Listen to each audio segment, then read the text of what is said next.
अस्सलाम वालेकुम मोहतरम व्यूअर्स, हमारे चैनल पर आपको तहे दिल से खुश आमदीद। उम्मीद करते हैं कि आप ठीक ठाक और सेहतमंद होंगे। आज की वीडियो बहुत ही अहम और मालूमाती होने जा रही है। हम जायजा पेश करेंगे टैबलेट जो हम खाते हैं उनकी क्या क्या इकसाम और इनका इस्तेमाल कैसे किया जाता है। सबसे पहले अनकोटेड टैबलेट होती हैं, इन पर किसी किस्म की कोई कोटिंग नहीं की जाती। ये आम इस्तेमाल होने वाली मेडिसिन पैरासीटामोल या पोनस्टान वगैरह ये अनकोटेड टैबलेट होती हैं, इनको तोड़कर इस्तेमाल किया जा सकता है। दूसरी किस्म इन टैबलेट में शुगर कोटिंग वाली टैबलेट होती है, शुगर कोटेड टैबलेट। इसकी बहुत सारी रीजंस होती हैं। ये टैबलेट बहुत ही कड़वी होती हैं, इनको यूज अगर किया जाए तो कड़वाहट की वजह से दिल खराब हो सकता है और उल्टी वगैरह आ सकती है और निगलना भी मुश्किल होता है। इस मसले से बचने के लिए इन पर शुगर की कोटिंग की जाती है। तीसरी किस्म डिस्पर्सिबल टैबलेट होती है। इसका मतलब ये होता है कि जब इसको पानी में डाल दिया जाए तो उसी वक्त पानी में घुल जाती है और पानी में हल हो जाने की वजह से इनका एक्शन तेज होता है। जैसे डिस्प्रिन नारेक या डिस्प्रिन है टैबलेट। डिस्प्रिन पानी में जल्दी हल होती है और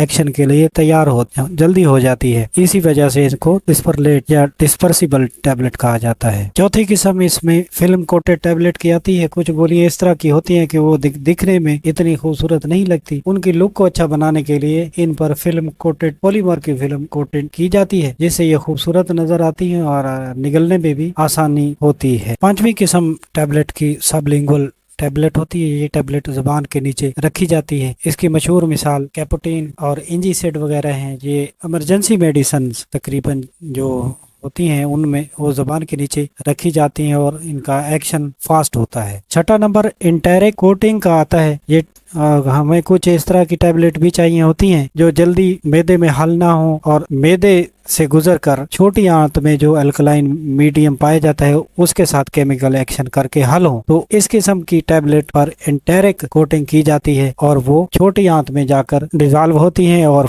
देर पा फायदा देती हैं। ऐसी टैबलेट पर इंटेरिक कोटिंग होती है। सातवां नंबर कंट्रोल रिलीज का आता है। ये टैबलेट पर जिन टैबलेट पर CR लिखा होता है उसका मतलब साफ पता चलता है कि इसका मतलब कंट्रोल रिलीज है। ये टैबलेट खास किस्म की कोटिंग के जरिए बनाई जाती हैं जो ड्रग रिलीज को कंट्रोल करती है। आठवीं किस्म सस्टेन रिलीज है और इस किस्म की टैबलेट पर SR लिखा होता है। इसका मतलब सस्टेन रिलीज है। टैबलेट को दिन में एक बार ही इस्तेमाल किया जाता है और इसका एक बार ही इस्तेमाल बहुत से फायदे फराहम करता रहता है। मोहतरम व्यूअर्स, आज की वीडियो में हमने जायजा लिया sugar coating, sublingual, control release और डिस्पर्सिबल टैबलेट के बारे में। अगर वीडियो पसंद आए तो हमारे चैनल को जरूर सब्सक्राइब करें। शुक्रिया।